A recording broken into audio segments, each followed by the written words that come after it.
1990, Operation Desert Storm. September 11th, 2001, U.S. was under attack, World Trade Center. March 2003, the Iraq War. June 26, 1990, my military discharge date. In 1990, in August, when troops marched into Kuwait at the beginning of the Desert Storm, instead of being alongside with my troops, I watched this on CNN. Why, do you ask? Because I was labeled as an undesirable airman by the Air Force. I couldn't believe we were going to war 2 or 3 months later after I was on discharge. Worse, I was not there alongside with my troops. Why? Again, because I was undesirable airman. September 11th, like so many of us, remember that horrible day. We all cried. My tears were like raindrops in a storm. I couldn't help. I tried to re-enlist again so I could serve my country, but the Air Force would not let me because I was undesirable airman. The Iraq War, again, I watched it on CNN. I was not allowed to re-enlist and fight for my country because I was undesirable airman.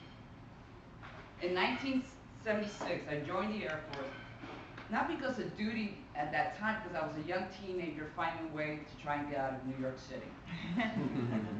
My military title for 14 years was Logistics War Planner.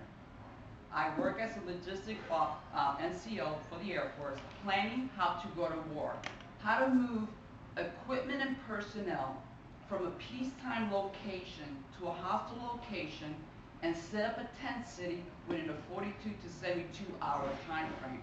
So we would be ready to go to war at time's notice.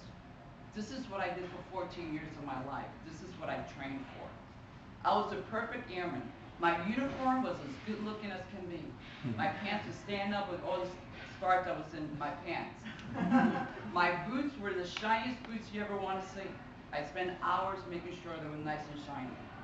I volunteered all the time. I did everything that was expected of me in the Air Force. I was promoted way ahead of my peers because of my hard work and my dedication. A number of times, I would volunteer to go on mobility exercise overseas so my married, family, team members can stay home with their family during the holidays while I was away from mine. I was awarded more medals, more peacetime medals than a 5-star general. Maybe not a 5-star general, but I did get all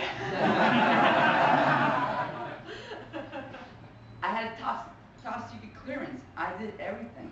The Air Force was my world, and by this time, it wasn't that little kid anymore, that young teenager trying to get away from New York City, was an adult trying to serve my country and protect my country.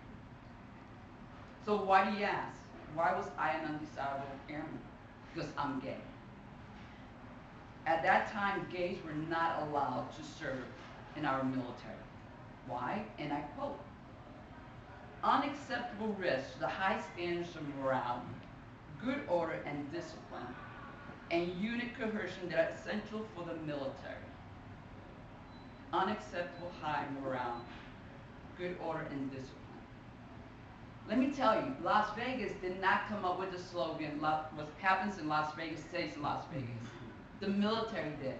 What happens overseas stays overseas. And a lot of things happen overseas that the stories that I have will make your head spin.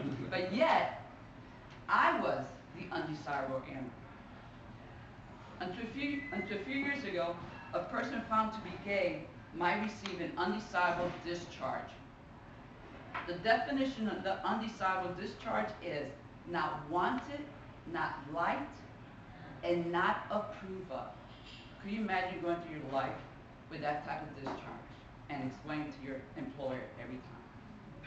I hid my secret for many years until one day the military police came into my office and handcuffed me and escorted me out of my office in front of my troops.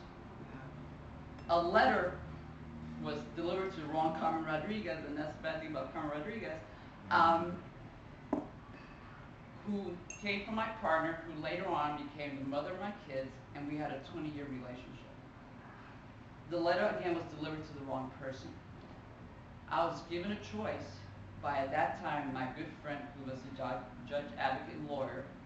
She says, Carmen, either get out at the end of your discharge, or I'm going to have to prosecute you, and you will most likely get a dishonorable or an undesirable discharge or face prison time. So with the choice that I was given, I decided to leave after 14 years. On the last day, as Tech Sergeant Rodriquez, I remember looking up at the U.S. flag and saying to myself, why? I did everything that I was supposed to do. I wanted to stay in. Why didn't my country want me? All I wanted to do was serve. I'm just one example of, for so many years, the ban of gays in the military was unfair, wrong, and not cost effective. I should have been there in all those 3 historical events. I wanted to be there. Your tax money paid for me to be there. But yet, I watched it on CNN. Not Fox, CNN.